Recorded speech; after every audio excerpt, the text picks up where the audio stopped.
she's punting chocolate as the father, the man who raised her solo when her mum ditched her during her teenage years, literally has his leg chopped off.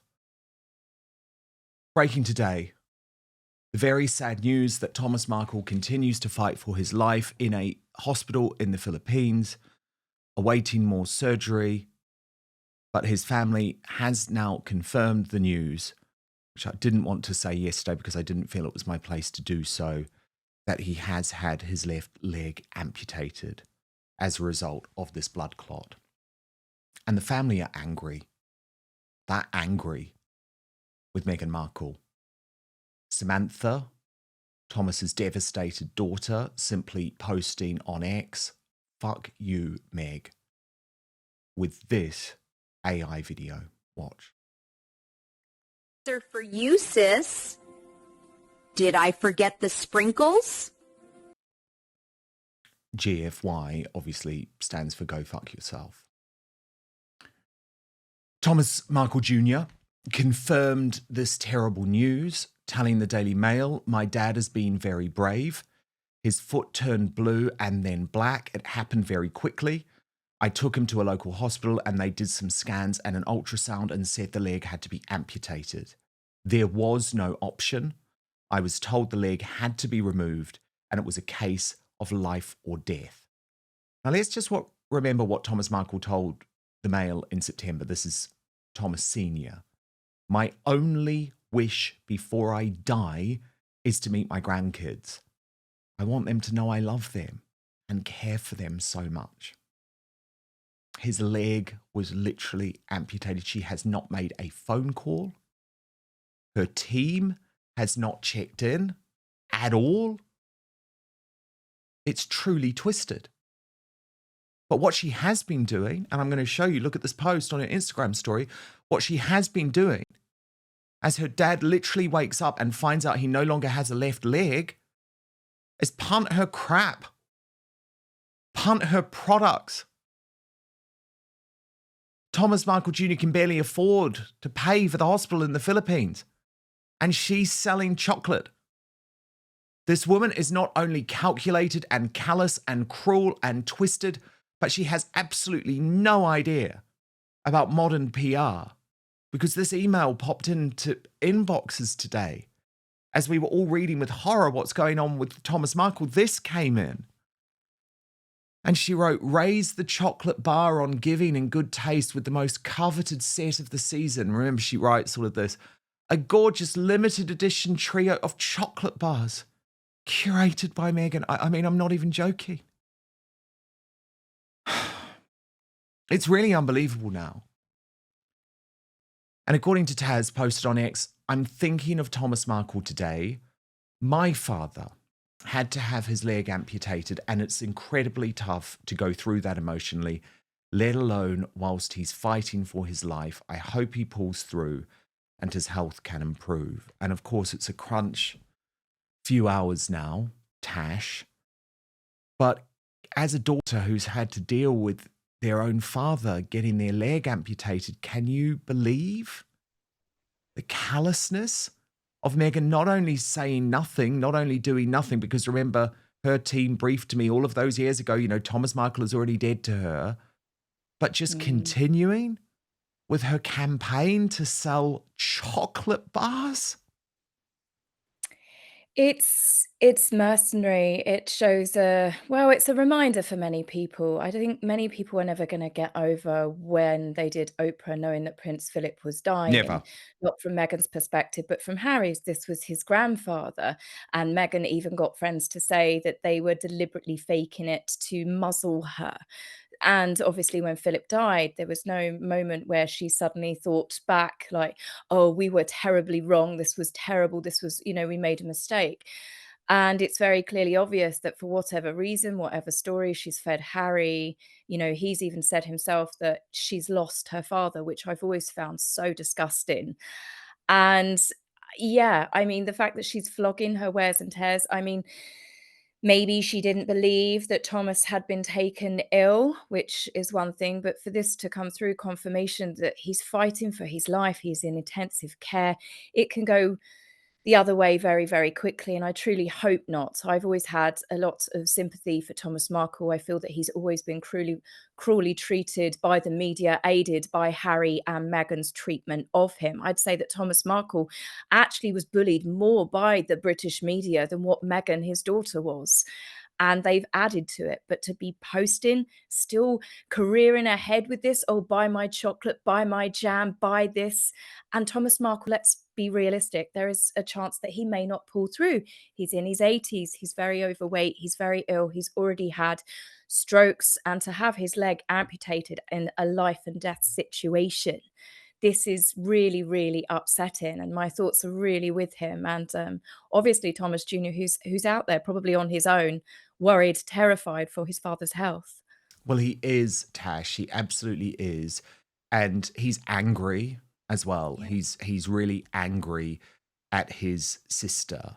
And we've got this new video. Now, again, some people find Thomas's approach difficult, but he's got his own YouTube channel, Thomas Markle Jr. and Friends. I think it's his right to express his fury at his sister when he's looking after his dad full time, when he's using his dad's life savings and his own money to pay for this. I think it's right for Sam Markle, my friend, to be angry. And I know for a fact she's been so devastated over the past 48 hours, so much so that she's barely even able to operate at the moment. Although, of course, she's focusing on trying to get help to her dad and trying to think, is there a way we can get my dad back to America to get the best possible health treatment, for example? But this is what Thomas Markle Jr. said on his own YouTube page. A very quick but personal message from me to you to let you know that the best way you can support Dan Wootton Outspoken is to subscribe to my Substack at www.outspoken.live. Substack is a free speech platform that protects me from big tech cancellation and lawfare. Paid annual or monthly subscribers get an extra hour of content with the Royal Uncancelled After Show available every weekday with no advertising whatsoever. You can also message me direct on there. That's www.outspoken.live. But Meghan, I can't even believe you can even sleep at night. And I know you don't have any friends. And because that's who you are as a person. Fake as fake can get. And that's 1,000%. And that's not even alleged. I'm not even going to say allegedly. Because Meghan, you are the fakest person I have ever known in my life. And it sucks that you're my fucking sister. Half sister. You're a disgrace to my family name. How you treat my dad. So anyway, go choke on some rescue chicken or something, or, go choke on something on a yacht. That's all you're good at. They're very angry, Tash. They're very angry. That last comment, wow.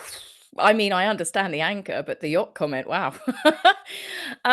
Yeah, I mean, you would be angry, you'd be furious. I mean, I did wonder when Thomas Jr. and Thomas Sr. said they were going to the Philippines. I often wondered if they were going there because of the medical care, because it is a lot cheaper. Obviously, Thomas's health, he's had a lot of problems and it is incredibly expensive, especially in the United States. I know he was living in Mexico, but he probably would have had to have gone across border. And I think they were just trying to get him set up to have, better medical care that's more affordable. And I can't imagine how Thomas Jr. is coping with this, the anger. He has been vilified, Thomas Markle. And even when I posted that I was really worried about Thomas, I had people saying, oh, this is obviously, it's not true. And he's milking it. And he's a con artist, just like his daughter.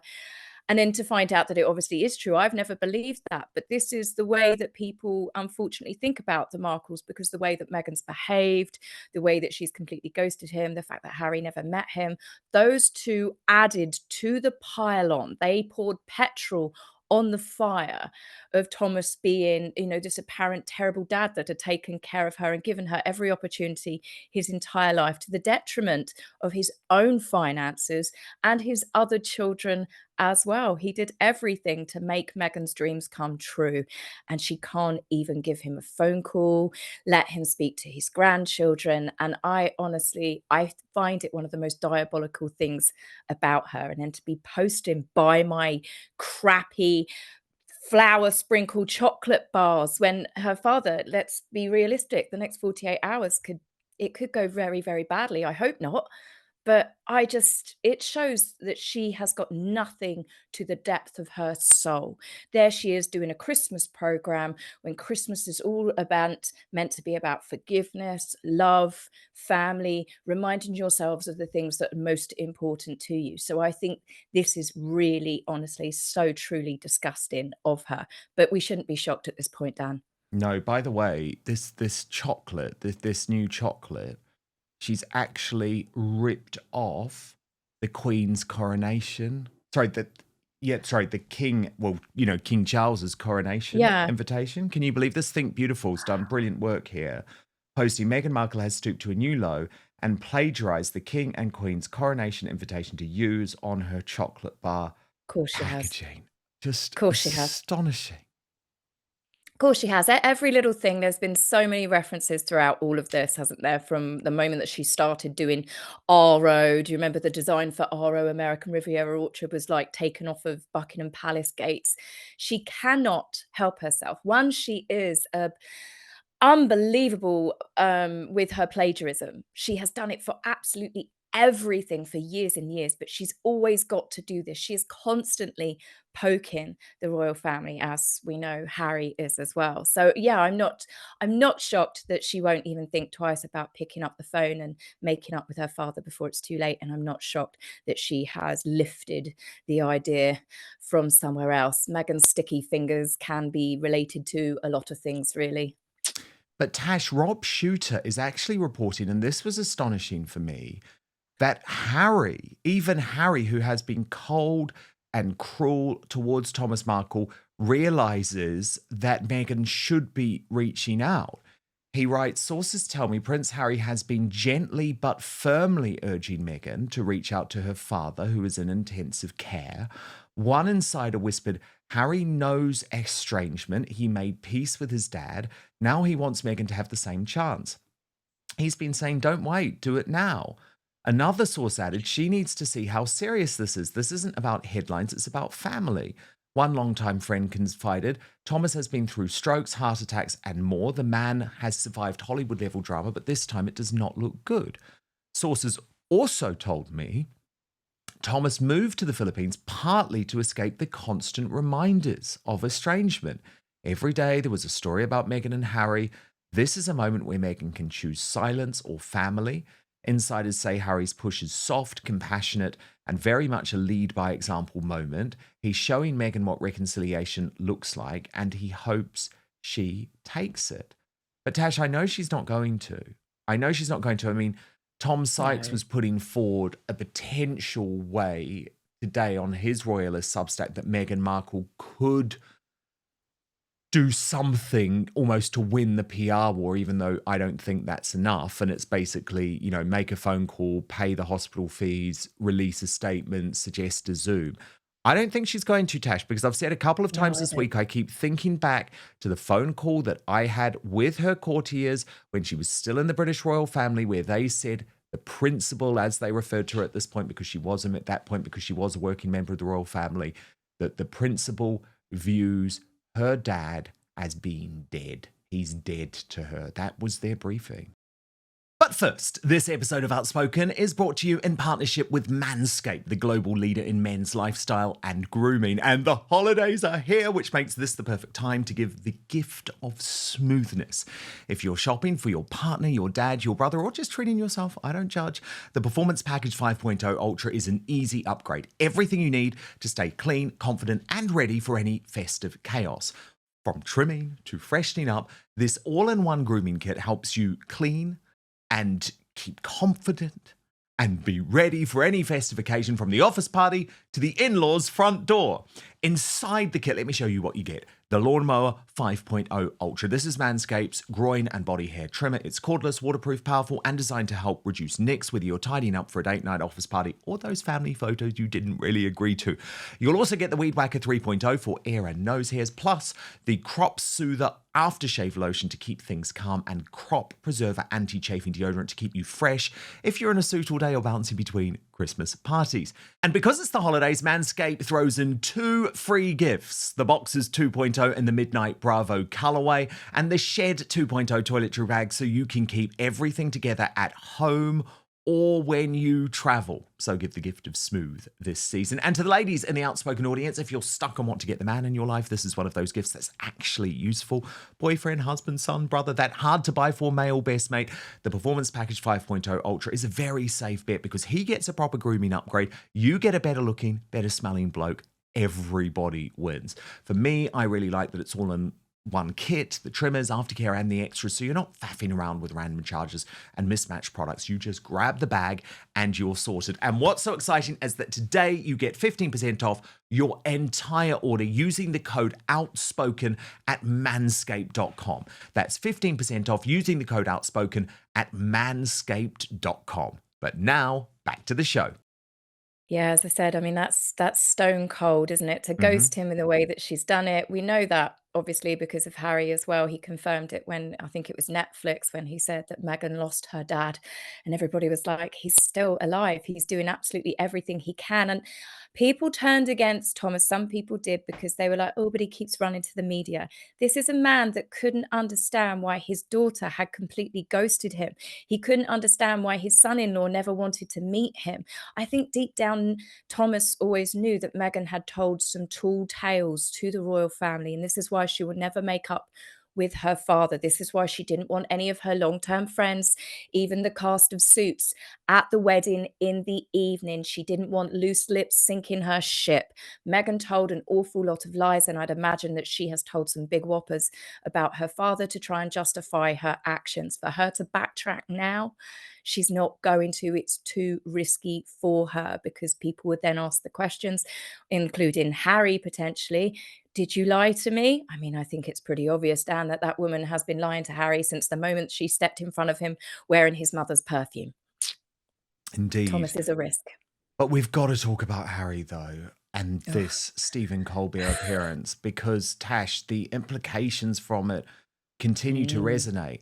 But I wanted to show you this from Meghan's mole, who said, check out the size of those pupils on Prince Harry, the self-proclaimed mental health advocate.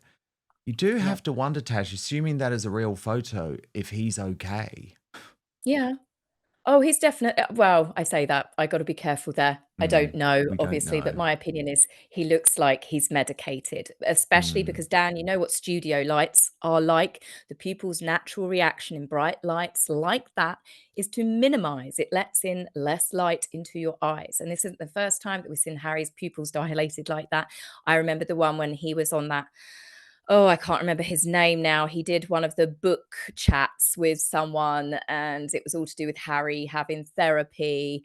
I think he was like some sort of self-help guru that Harry did a live stream of, and his pupils were like that then. I think Meghan's mole picked up on that then. I think there is definitely I can say, well, I say definitely, I shouldn't use those words at all. But yes, I think It's it not does look looking like good. that Harry is medicated in some form or another, because it's very unusual to have your pupils like that. And then the Royal News Network posted in regards to the appearance overall, Tash, this idiocy by Harry undermining his father in the German state visit will not end until King Charles gives Harry the Andrew treatment. Take the titles and places in the line of succession for the Sussex limpets, and then Harry will see if Colbert gives him a call. Now, just a reminder, Tash, these were two of the most egregious moments on that show. So if you was treated like a king for the day, what would you want me to do for you? Beck for me, probably. You'd want me to do what? Beg? Beck. Beck. Beg? B-A-K. Beck. What? Bake. Oh, bake!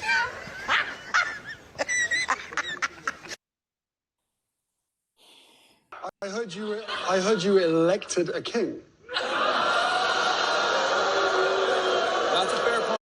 And even the choice of the show itself was particularly disgusting. As Tash posted on X, twice Harry has appeared with Colbert on his show. An entertainer who thought nothing of mocking the Princess of Wales when he jumped on the Where's Kate campaign while she was going through cancer. And he also joked about the fake affair with Prince William and Rose Hanbury, upsetting two families with young children, and got a legal threat. Harry is working with people who target his own family for spiteful entertainment. Harry is a real piece of shit. And then, Tash, you posted this picture, and I thought it was so interesting because you wrote, "The real Harry, a truly nasty piece of work."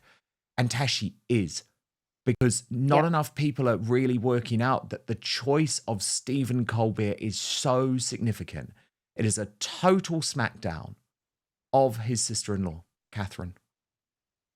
Of course. I mean, he really, in that picture, I stand by every word I said. He really is a nasty piece of shit, I think.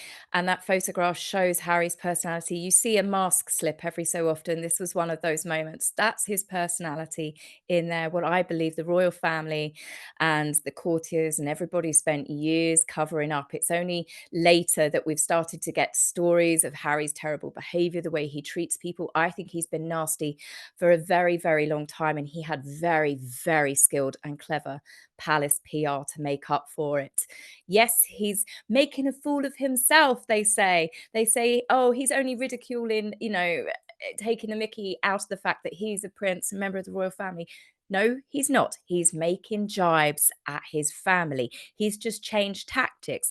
He and Meghan have realized that they can't keep bitching, moaning, and whining and going on TV shows talking about, we're victims. It was so hard. It was so terrible. We were treated so badly, when they have gone on to continue this pattern, and they clearly are the ones that treat people terribly. So now they're trying more of this comedic route. We saw Meghan trying to crack jokes on With Love Meghan. I don't know if you did watch that episode, but it was honestly painstaking. And Harry here, he is not funny. People do not laugh at the jokes that Harry and Meghan do, Harry especially, because we have seen too much of the real Harry for too long. And he's not funny, and he's actually a very vindictive, very petty, very nasty person. So that's why these jokes fall flat. Even the best comedy writers in the world couldn't make Harry funny at this point.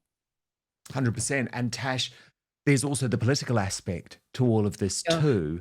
And I think we've got to look at it in the context, and actually, can we just have a palate cleanse and look at some of these incredible pictures, which unfortunately were overshadowed, of Catherine, the Princess of Wales, at this German state banquet, wearing a tiara fit for a queen. But of course, unfortunately, because Harry went on stage, Tash, at the exact moment he knew that his father was hosting the German president at the state banquet. He knew exactly what he was doing.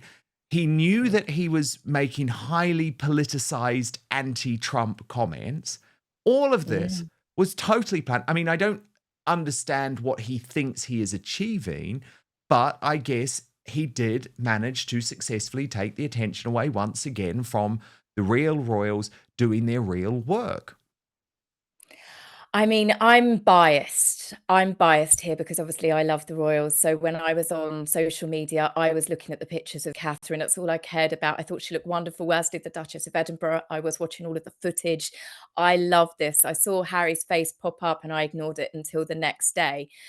But yes, Harry has done something so outlandish here. It's not the fact he's just appeared on the Stephen Colbert show trying to be funny. It's the fact that he is quite clearly making swipes, which follows on with Stephen Colbert's general comedy, if you can call it that. He's very political and very anti-Trump. But Harry doing that, I mean, when you think in the middle of a state visit, but more importantly, Donald Trump, the president, the POTUS, came over for his own state visit 3 months ago to reinforce the ties of our special relationship.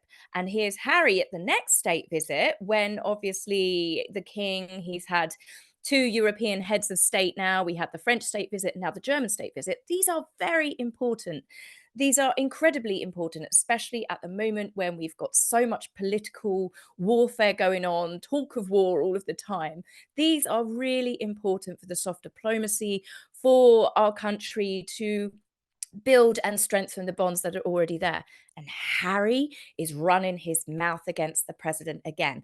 The president of a country that they are tolerating him being there. He doesn't pay American taxes. He's clearly on a special visa.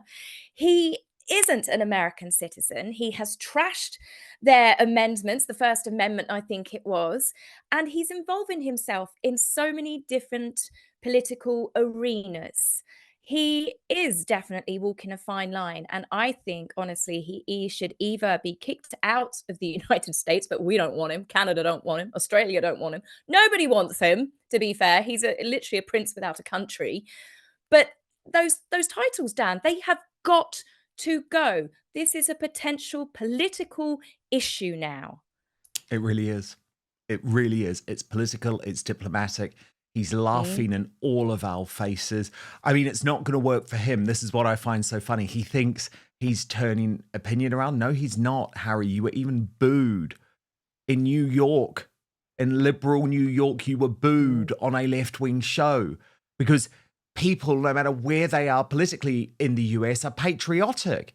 And they don't want some British prince coming across and slagging off their democratically elected president. It's not working, Harry. No. But it is a threat to the British royal family. Prince William knows that, and I think King Charles knows that too. By the way, the pasts of the Markles and the two Markle women, Doria Ragland and Meghan Markle, are also a threat. And we're going to head over to Substack now for the uncancelled after show, where it has emerged there could be a Meghan Markle sex tape, potentially, and that there might be confirmation of Doria Ragland spending time behind bars. So I'm going to show you both of these bombshell videos. You're going to want to join me and Tash there for this discussion because it's quite sensational stuff. And it is the last day of our mega Black Friday sale to allow you to do so, hopefully, if you do want to come and join us at Substack. The special address for 35% off, that's the biggest discount I've ever done. It's because I want more people to be part of Substack because it's a free speech platform and it protects me from big tech cancellation, it protects me from lawfare, all of that. So I'd love you to be part of the community if you can. 35% off is the biggest discount, the most that we can do. And the address to do so, it's a special website address, www.danwoottonsoutspoken.com/sale. That address again, www.danwoottonsoutspoken.com/sale. And our paid annual and monthly subscribers on Substack get first access to our uncancelled after show with no advertising whatsoever. And a lot of you love that too. You can watch either live or on demand. So I hope to see you over on Substack soon. Thank you so much for watching Dan Wootton Outspoken. Please click on my face just to the bottom left to subscribe to this brand new independent news source and turn on the notification bell so you'll be alerted to our brand new live shows, uncancelled interviews, and special royal episodes. Outspoken is also now available as a podcast, so you can listen to the show every weekday on the go, wherever you are.